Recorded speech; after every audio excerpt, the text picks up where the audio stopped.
बिस्मिल्लाहिर्रहमानिर्रहीम। अस्सलाम वालेकुम व्यूअर्स, आप देख रहे हैं डाइनिंग। और मकई के भुट्टे को अगर आप पे भूना जाए तो इसके दानों में एक तो कड़वाहट आ जाती है, और अगर इसे उबाला जाए तो इसके विटामिन ज़ाया होने का अंदेशा होता है। सो हम इसे बिल्कुल नए अंदाज में बनाएंगे। ये इतनी नरम होगी कि बूढ़े भी आसानी से इसे चबा सकेंगे।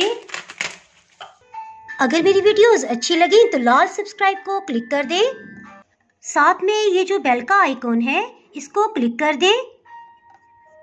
इसको क्लिक करने से आपको मेरी हर नई वीडियो का नोटिफिकेशन सबसे पहले फ्री में मिलेगा। बिस्मिल्लाहिर्रहमानिर्रहीम की रेसिपी को स्टार्ट करते हैं। सबसे पहले इसे अच्छी तरह से धो लेंगे।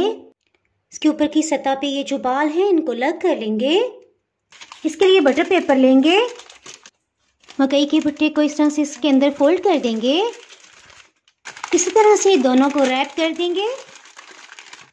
इसके साथ ही हीट को ऑन कर लेते हैं। पैन में पानी फिल कर लेंगे। ये पानी हम इतना डालेंगे कि ये स्टैंड से नीचे रहे। इस पर जाली वाली एक प्लेट को रख देंगे और बटर पेपर में कवर किए मकई के भुट्टे को इसके ऊपर रख देंगे। पानी तो बॉइलिंग पॉइंट पे आ गया है, सो इसे ढक्कन से कवर कर देते हैं और इसे मीडियम लो हीट पे तकरीबन 10 से 15 मिनट तक पकने देंगे। इसकी ढक्कन में जो सुराख है इस तरह से इसे बंद कर देंगे। आप चाहें तो इसी तरह से आप कुकर प्रेशर में भी बना सकते हैं, सो इस तरह से टाइम की बचत हो जाएगी। 15 मिनट के बाद चूल्हे की आंच को बिल्कुल लो कर देंगे।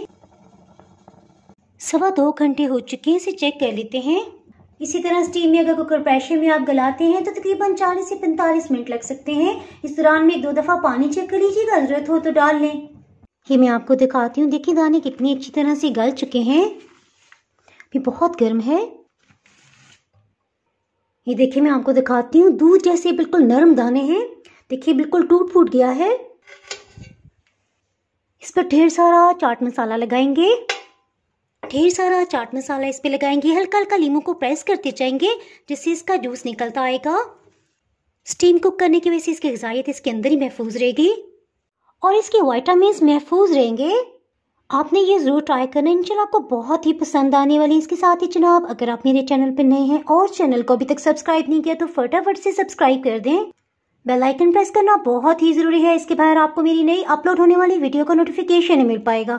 दुआ में याद रखें, वीडियो लाइक और शेयर करना बिल्कुल भी ना भूलिएगा। इसके साथ ही मैं इजाज़त चाहती हूँ। अल्लाह हाफिज़।